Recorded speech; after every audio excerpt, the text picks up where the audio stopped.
सनंद सनंद सुतशाह सुधाय कांताय प्रियलिपिने इच्छा पूर्ति समिंत्राय स्वयं स्वाहा ज्ञापराय सेवकाय आतिथ्याय शिष्य पूजनाय प्रतिदिन मिष्टान्नपन्नाय रहे साधु संग पुमास्ते चाय संपत्त धन्नो गृहस्थ आश्रम। चाणक्य कहते हैं उपयुक्त श्लोक के में चाणक्य ने सुखी गृहस्थ का वर्णन किया है। इस संदर्भ में वे कहते हैं कि मनुष्य का जीवन तभी सुखमय कहा जा सकता है जब उसका घर परिवार सुखों से परिपूर्ण हो, जहाँ सदैव खुशियाँ और आनंद का वास हो, पत्नी मृदु भाषणी एवं पतिव्रता हो और संतान बुद्धिमान और सुशिक्षित हो, पर्याप्त धन की उपलब्धता हो, सेवा आज्ञाकारी और स्वामी भक्त हो, जहाँ अतिथियों का यथोचित आदर सत्कार किया जाता है, ईश्वर की भक्ति का वास हो तथा संत महात्माओं का सत्कार हो, ऐसा घर ही सुखों से मुक्त होता है, सुख होता है। इस स्वर्ग मूल घर में वास करने वाले मनुष्य अत्यंत सौभाग्यशाली होते हैं। अतेषु विप्रेषु दयाविन्तश्चाह्यत श्रद्धाय सौलभ्यमुपैति दानम् अनन्तरपरं समुपैति राजन् यदीयन्ते न लभते विजयभार। दान की महिमा बताते हुए चाणक्य इस श्लोक में कहते हैं कि यदि गया दान कभी व्यर्थ नहीं जाता है, अपितु जितना दान दिया जाता है उससे 10 गुना अधिक होकर के वो व्यक्ति को पुण्य प्राप्त हो जाता है। इसलिए मनुष्य दुख और कष्टों से ग्रस्त ब्राह्मणों को यथाशक्ति दान दक्षिणा देकर के संतुष्ट करना चाहिए। ऐसा करने से उसका दान उसके लिए धन प्राप्ति के मार्ग का कष्ट बनता है। दक्षिणाय स्वजने दया परिजाने दयम सदा दुर्जने प्रति साधुने स्वयं खल जाने विद्ध जाने चैजर्वम शौर्य शत्रु जने क्षमा गुरु जने परिजाने धूर्तता इथे या पुरुषाः कलियुग कुशालस्ते देवे लोक स्थितिता। चाणक्य कहते हैं कि लोक व्यवहार के संदर्भ में कि मनुष्य को लोक व्यवहार में निपुण होना चाहिए, इससे वो सदैव सुखी रहता है। लोक व्यवहार में अंतर्गत सेवा से उदारता युक्त व्यवहार, सगे संबंधियों से प्रेम युक्त व्यवहार तथा दूसरों के प्रति कठोरता का व्यवहार सम्मिलित होता है। इसके अतिरिक्त सज्जन एवं विद्वानों के प्रति स्नेह तथा नम्रता का भाव, शत्रुओं की समझ साहस युक्त व्यवहार, गुरुजन के प्रति धीरज और सौम्यता का भाव तथा स्त्रियों के प्रति वाक् चतुर का भाव भी व्यक्ति की एक समाज में सुखपूर्वक जीवन व्यतीत करता है। तो कहते हैं कि इस तरह का व्यवहार करने वाला जो मनुष्य होता है वो अपना सुखपूर्वक जीवन व्यतीत करता है। हस्तो धन विवर्जिताय तुष्टि दो सरस द्रोहिणो नेत्रे साधु विलोकनन रहते पदो न तीर्थ कतो अन्याय जरते वित्ता पूर्ण मुदराय गर्वाण तुंग शिवरो रे जम्बो पुजय सहजा निच सुनिधय वायुवाह। इस श्लोक द्वारा चाणक्य ने नीच एवं स्वार्थी मनुष्य का वर्णन किया है। वे कहते हैं कि जो धनादि से विमुख रहते हैं, वेदों के श्रवण को महत्वहीन मानते हैं, जिनकी दृष्टि में संत महात्माओं के दर्शन निरर्थक हैं, जिन्होंने कभी भी तीर्थ यात्रा का सुख नहीं भोगा है, जिनके पेट पाप की कमाई से भरा हुआ है, जिन्होंने अभिमान और अहंकार के आवरण से खुद को ढांक रखा है, वे मनुष्य नीच दुष्ट और स्वार्थी कहे जाते हैं। वे केवल अपने लिए ही जीते, दूसरों से उन्हें कुछ भी लेना देना नहीं होता।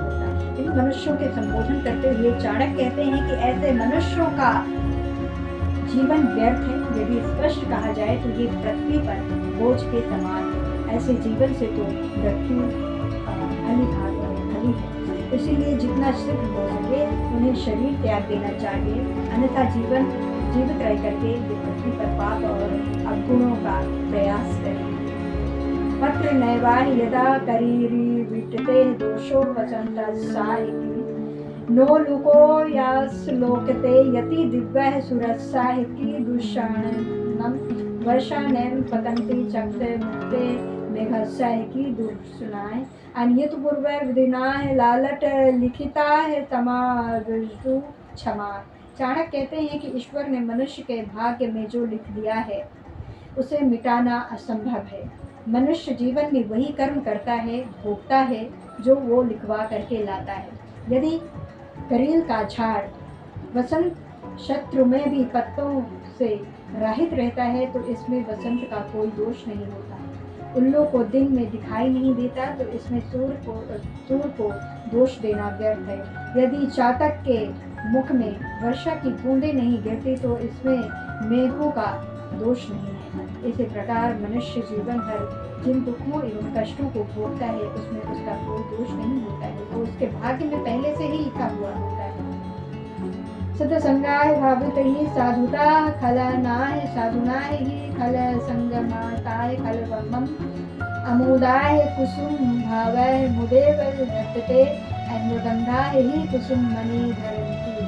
यद्यपि कहा गया है कि मनुष्य पर बुरी या अच्छी संगति का प्रभाव अवश्य पड़ता है, किंतु चाणक्य ने माना है कि सज्जन मनुष्य कितना भी दुर्जनों की संगति में रह ले, लेकिन उसका उनकी संगति का कभी असर नहीं पड़ता है। जिस प्रकार चंदन वृक्ष पर लिपटे सांपों के जहरीले होने पर भी चंदन जहरीला नहीं होता है, और जिस प्रकार मिट्टी में फलित फूला हुआ पुष्प मिट्टी की गंध से सरोबार नहीं होता है, उसी प्रकार दुर्जन मनुष्य की संगति में रहकर भी सज्जन मनुष्य अपनी सज्जनता और संस्कारों को नहीं भूलता है। साधुनाय दर्शनाय पूर्ण तीर्थ भूताय ही साधुवाय कलेन पालते तीर्थाय साधु अथवा सज्जन पुरुष के दर्शन मात्र से पूर्ण फल का आशीर्वाद प्राप्त किया जा सकता है, जबकि पवित्र तीर्थ का आशीर्वाद पाने के लिए हमें लंबी यात्रा करनी पड़ती है। विप्राविष्टेन ग्राह महान कथाय कष्ट गणा को दाते राज को दताति वसंते प्रगतित्वा है निश्चित को दच्छा है परादर्विनो सर्वोपि दक्षिणो क्षणा एंड अष्ट जीवांसी के सहे हे सखे विस्क्रमन्तये जीवामान। एक अंगतुक ने एक ब्राह्मण से पूछा, इस शहर में महान कौन है? ब्राह्मण ने उत्तर दिया, ताड़ के वृक्षों का समूह। अंगतुक ने फिर पूछा, सबसे परोपकारी व्यक्ति कौन है? ब्राह्मण ने उत्तर दिया, धोबी जो प्रत्येक कपड़े ले जाता है और संयम लौटा देता है, ये सबसे परोपकारी व्यक्ति है। उसने फिर से प्रश्न किया, सबसे योग्य व्यक्ति कौन है? ब्राह्मण ने उत्तर दिया, दूसरों की पत्नियां और धन चुराने में हर कोई योग्य है। आगंतुक ने फिर प्रश्न किया, ऐसे शहर में आप कैसे रह लेते हैं?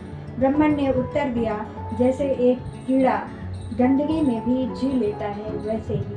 इस श्लोक में चाणक्य ने समाज में व्यक्त दोषों की एक और संकेत दिया है।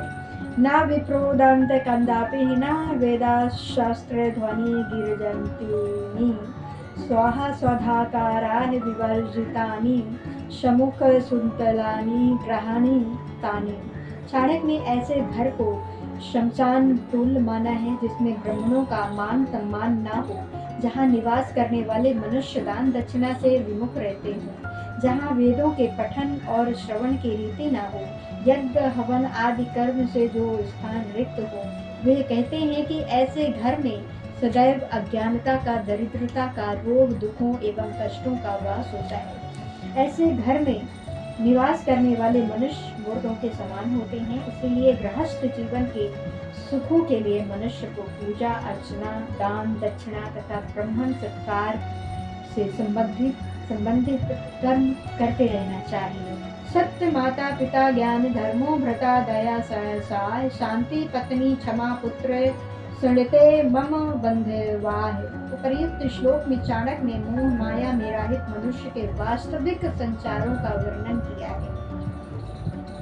वे कहते हैं कि सत्य की एक वैरागी की माता के समान है, ज्ञान पिता के समान है और धर्म भाई के समान है, दया बहन के समान है, जबकि शांति पत्नी के समान है और क्षमा पुत्र के समान होती है। वस्तुतः इस नश्वर संसार में केवल यही उसके सबसे मधुर बाधव है।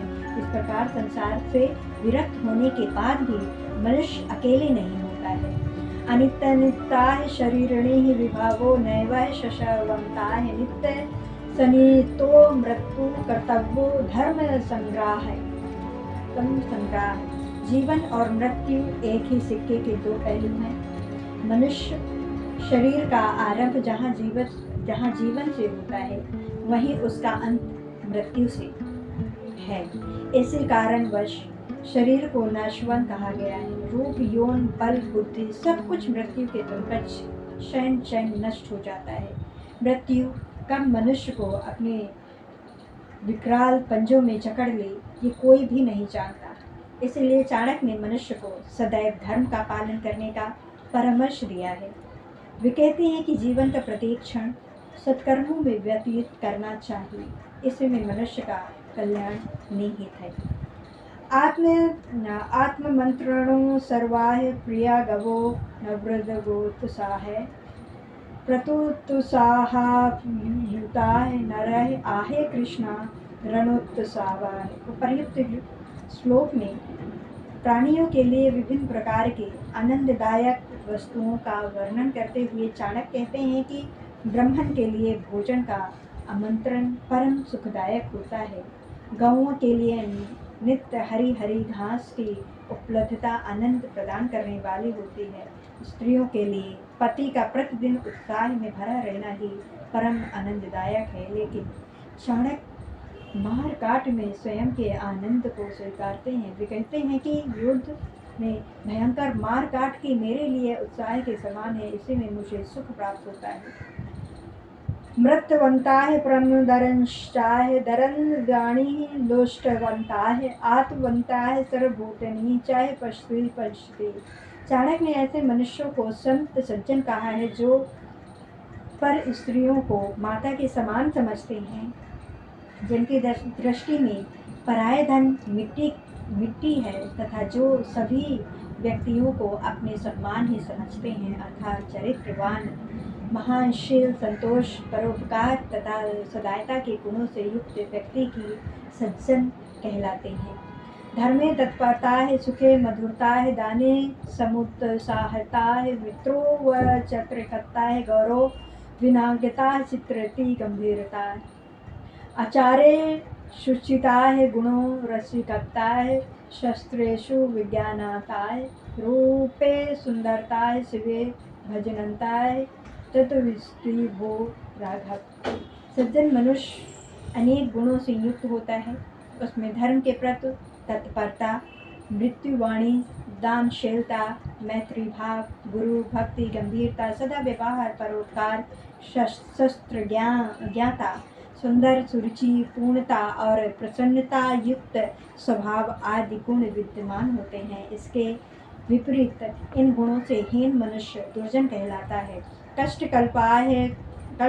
कष्टकल्पाय सुमारुलिश्यतांतमाणि प्रस्ताय सूर्य स्वव्रकार शाशी क्षमाय चारो विपराय निधि कर्मो कष्ट तनु विधि सुतो नित्याय पशु कर्मगो नैतास्ते तुलसापि वो प्रभुपते कसो पापाय दियंते। उपयुक्त श्लोक द्वारा चाणक्य ने ईश्वर को सर्वोपरि कहा है।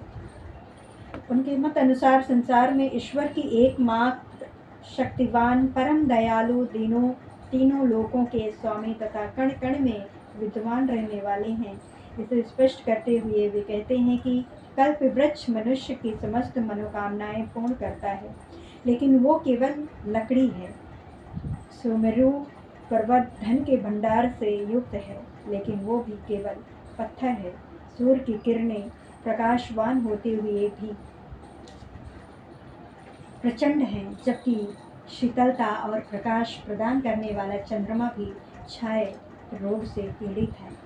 विशाल होते हुए भी समुद्र खारे जल से युक्त तथा कामदेव शरीर राहित हैं। बलि दानवीर होते हुए भी दैत्य कुल से संबंधित है, इसी प्रकार सभी कामनाओं को पूर्ण करने वाली कामधेनु भी एक गाय है। हे ईश्वर, इनमें से कोई भी ऐसा नहीं है जो आप जैसे अवगुण रहित, तेज युक्त, सहनशील, परोपकारी, भक्त वत्सल के समकक्ष टिक सके। अतः हे ईश्वर, संसार में केवल आप ही सर्वशक्तिमान हैं, कोई भी आपके समान नहीं हो सकता है। विनाह राजपुत्राह पंडिते भाह सुभविष्यतम अनिल भूत्र राह हिताय शिक्षते कैंतवम। मनुष्य अपने आसपास के प्राणियों से कुछ न कुछ अवश्य सीख सकता है। उपयुक्त श्लोक में चाणक्य ने इसी कथन को प्रतिपादित किया है। वे कहते हैं कि जहाँ से भी शिक्षा प्राप्त हो उसे ग्रहण कर लेना चाहिए। राजपुत्रों में नम्रता और विनयशीलता का भाव होता है, अतः उनके इन गुणों को ग्रहण करके मनुष्य सहृदय बनता है। विद्वानों से स्नेह युक्त मधुर वचन बोलने की तथा जुआरियों से मिथ्या भाषण की कला सीखनी चाहिए। इसी प्रकार स्त्रियों से छल कपट का गुण भी ग्रहण करना चाहिए। अनुलुप्चाय व्यय करता है अनत्ता है कला ही प्रिया चतुर सर्वेषु नर शीघ्र विनाशयन्ति। आय से अधिक व्यय करना, बिना बात के दूसरों से लड़ना झगड़ना तथा सभी प्रकार की स्त्रियों से संभोग करना, ये तीनों कर्म मनुष्य और उनके कुल को विनाश की ओर धकेलता है। इसीलिए मनुष्य को इससे यथासंभव बचना चाहिए, अन्यथा शीघ्र ही उसका नाश हो जाएगा। नहराह चिंता प्रयज्ञो धर्मे काहे ही चिंताए मते आहारों की मनुष्यणाह जन्मंताय स जयंते। वर्तमान समय में कुछ मनुष्य आहार संग्रह में लगे हुए हैं तो कुछ धन के संचय में डूबे हुए हैं। ऐसे मनुष्यों को संबोधित करते हुए चाणक्य कहते हैं कि हे मूर्ख मनुष्य, शिशु के जन्म के साथ ही ईश्वर उसके पेट भरने का प्रबंध कर देता है। उसके जो कुछ भी मिलता है वो कोई भी छीन नहीं सकता है। इसलिए आहार एवं धन का संग्रह छोड़ करके धर्म संग्रह पर ध्यान केंद्रित करो। पेट तो पशु भी भर लेते हैं, लेकिन धर्म कर्म करके पूर्ण प्राप्त करने का सौभाग्य केवल मनुष्य को ही प्राप्त होता है। इसीलिए धर्मयुक्त कार्य करके पूर्णों का संग्रह करो, इसी से तुम्हारा लोक और परलोक सुधरेगा। जल बिंदुनि पंक्ताः क्रमशाः पूयते घटाः स हेतु सर्व विद्यानाय सर्वस्याय सर्वसाय।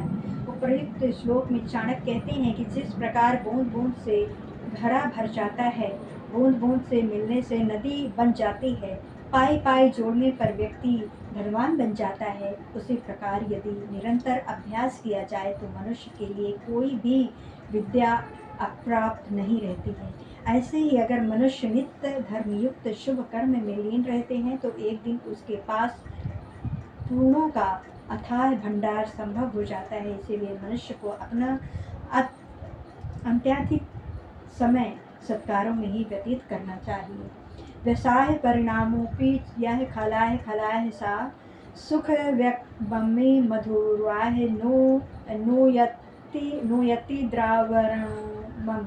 जिस प्रकार पूरी तरह से एक जाने के बाद भी इंद्रयाण फल जंगली काशी फल में मिठास नहीं आती है, अर्थात वो अपनी कड़वाहट नहीं छोड़ता है, उसी प्रकार दुर्जन व्यक्ति कितना भी वृद्ध हो जाए उसमें दुष्टता और पाप विद्यमान रहते हैं। प्रौढ़ अवस्था में भी उसके मस्तिष्क में कोई न कोई छल कपट निरंतर चलता रहता है। इसीलिए आयु के स्थान पर मनुष्य को गुण अवगुण के आधार पर परखना चाहिए, इसी से उसके वास्तविक स्वरूप को जाना जा सकता है।